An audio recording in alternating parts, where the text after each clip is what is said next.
You're listening to international investment advisor Doug Goldstein on the Goldstein on Gelt show, the financial show where we'll talk about how you can make the most of your money. With all the confusing financial chatter bombarding you each and every day, Goldstein on Gelt will give you the practical information you want and need about living a financially stable life. Here's your host, money maven Doug Goldstein. Okay, we are back. We are talking with Roger Love.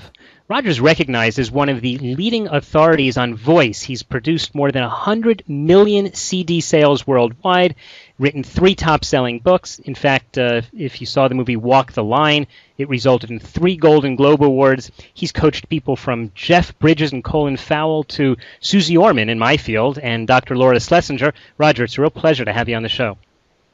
Thank you so much for having me. Listen, I have to start with a bit of an embarrassing question because when I was telling my producer that I wanted to bring on this voice coach, he said, "But Doug, this is a finance show."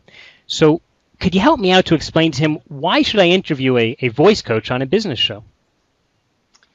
Well, let's start by saying to him that my whole world has been about sounds, the sounds that people make, since I was about 16 years old. When I was 16, I was the voice coach for the Beach Boys and for the Jacksons and for Stevie Wonder and Wow. mega superstars like that.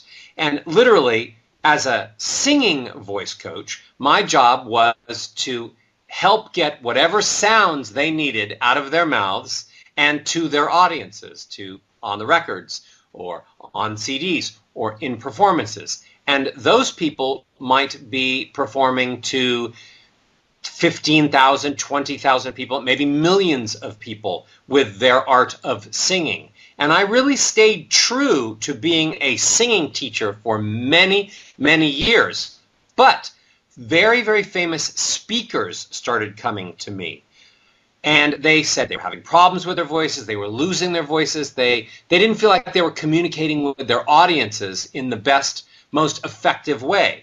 So I then started a journey to take everything that I was teaching my famous singers and to teach people just how to speak using all of those techniques. Mm-hmm. When a singer gets up on stage, their job is to basically take control over the audience, to move an audience emotionally. If I'm a singer and there's my audience, I might want to get them up to dance. I might want to get them thinking about the first time they had their heart broken.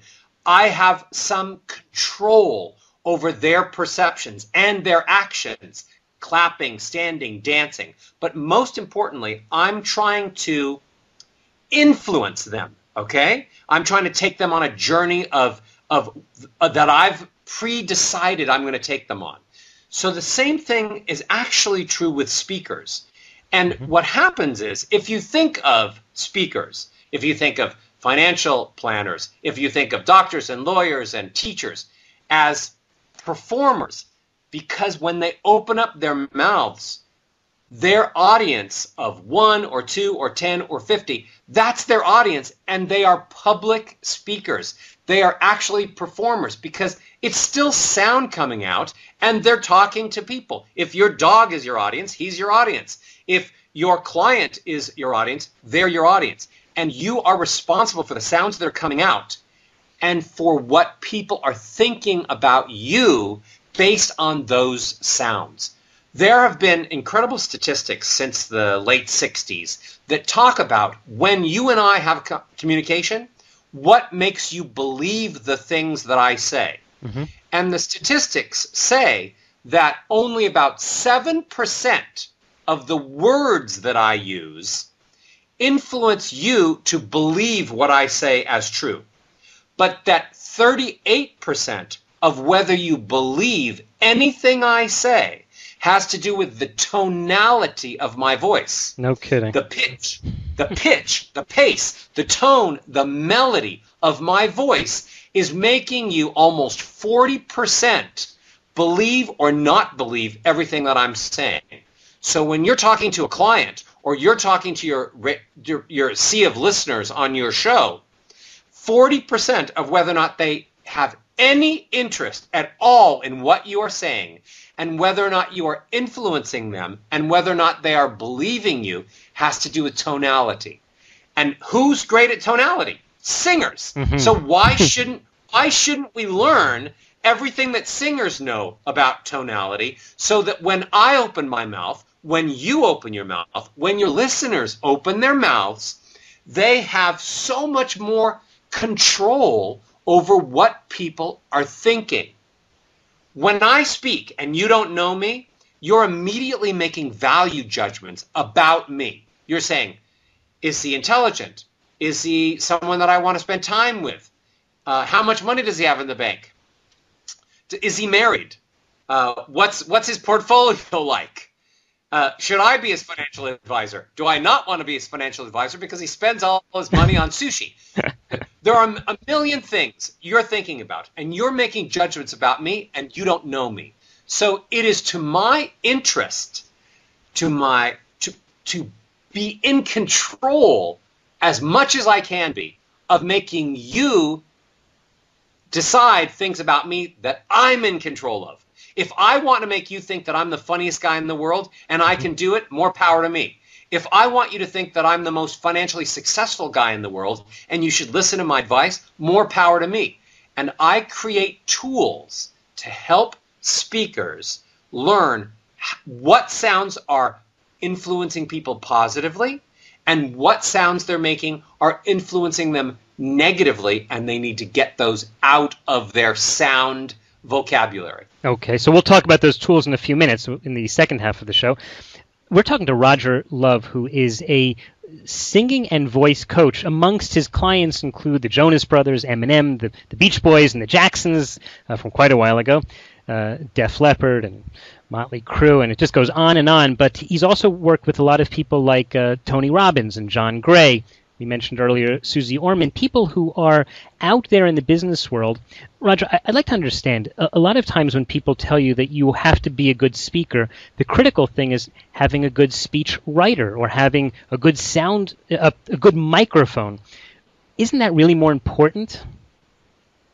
No, because if you go with statistics, and I just mentioned that content, the words you use, only count for 7% approximately of whether or not anyone believes you or wants to listen to you or gives you any attention. So let me ask you on that point. For example, let's say that I'm sitting with a client and I did a financial plan and I say, listen, I think that you should have 30% of your money in stocks and 70% of your money in bonds. Are you suggesting that those words are just kind of passing through, but he's more interested in how I'm presenting the idea to determine whether he'll actually do it? Exactly right. How you say, I want you to have this much in stocks, how you say the word stocks, how that sentence sounds to that person immediately makes that person think, why would I do stocks? Or, yes, stocks sounds like a fantastic idea. Bonds, how I present what bonds sound like and what bonds sound like to me and how the sentence is constructed sound-wise that has the word bond in it, I can convince you that it's a negative thing or a positive thing based on the sounds that I'm making. I know that sounds far-fetched. It sounds crazy, right? It's just depressing. I worked so hard to get here that I figured that people would say, he's also good-looking and smart, not just that he sounds good. But you're saying that my good looks and my brains don't really play that much into the equation. Well, the bottom line is don't you have favorite singers that suddenly become really attractive when they're singing, but if you saw them outside at the supermarket, you might not really want to kiss them on the mouth? But something happens when they're singing and they're on stage and the lights are on them and there's an energy that transforms them. Why are some of the most famous actors in the world, the most famous leading men, why don't all of them look like Brad Pitt? How did Tom Hanks make it through the cracks? How did Mickey Rooney make it through the cracks? How did these leading men? Because when they're performing, there's an energy that they create that makes them appealing. And I'm an expert at helping people find those sounds to make, to find a way of presenting who they are, what they're selling in a way that makes them more appealing. It's interesting you say that because, there's this study, and I forget the exact statistic, but something like over 90% of the CEOs of Fortune 500 companies are over 6 feet tall. And the point is, of course, I don't fit that category, but being very tall, the suggestion is that maybe it's an indicator of someone who will be successful. In fact, I was discussing it with my kids recently, and they said, well, maybe it's not that they're any smarter or brighter. It's just simply that they're more confident because they've always been taller than people, and they think they can tower over them in every aspect of the world. But what you're suggesting is that if someone could improve his voice, that somehow the voice has a magic to it that allows a person to be more believable and potentially more successful. Is that where we're going? I am, 100%. And the heads of companies, the CEOs that are tall, play into the other statistic that I didn't mention.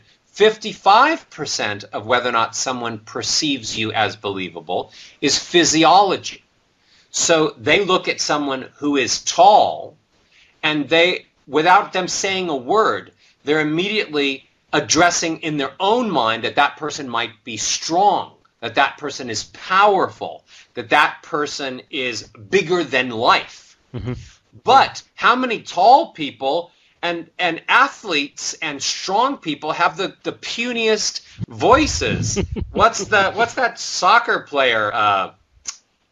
What's his name? The soccer player who kind of talks like Michael Jackson, and you're like, whoa! And he's married to the ex-Spice Girl. Right. Or Mike Tyson, the boxer. When he talks like this, and everybody's like, how can you win any fights? Because you talk like this. Well, I knew his career only had a limited time frame because of his voice. Mm-hmm. Who wants to listen to him talk? When he's finished punching, he had no future in the world of advertising. And that's where you need to be. Who's your favorite voice out there? Oh, I have so many. So many. I try not to have a favorite voice. I try to just deal with the voice that I'm speaking to at this moment, and then listen so intently at that I figure out what I can say to make it better. All right. So right now you're my favorite voice. Thank you, Roger. Let's talk about in just a minute. We're going to be back in just a couple of minutes with Roger Love. We've been talking up till now with Roger, who is probably the most successful and most important coach to the stars. Lots of people who you've heard on TV and on the radio and singing on stage have been coached by Roger Love, and he's now been explaining to us why it's so important. And in the second half of the Goldstein on Gelt show, we'll be talking to Roger about what you actually can do. And Roger, I appreciate your thinking that I'm the most important voice. Maybe we'll use me as an example for a little bit. Okay, stay tuned. We'll be right back with Roger Love. You've been listening to the Goldstein on Gelt show with money maven Doug Goldstein. Doug's weekly radio show is heard around the world, but if you miss it, you can download the podcast at www.goldsteinongelt.com. The Goldstein on Gelt show gives you up-to-date financial ideas so you can get on the path to financial freedom. If you'd like your questions answered on the air or off, send Doug an email to doug@profile-financial.com. It's your money for your future, so join Doug every week to build your wealth on the Goldstein on Gelt show.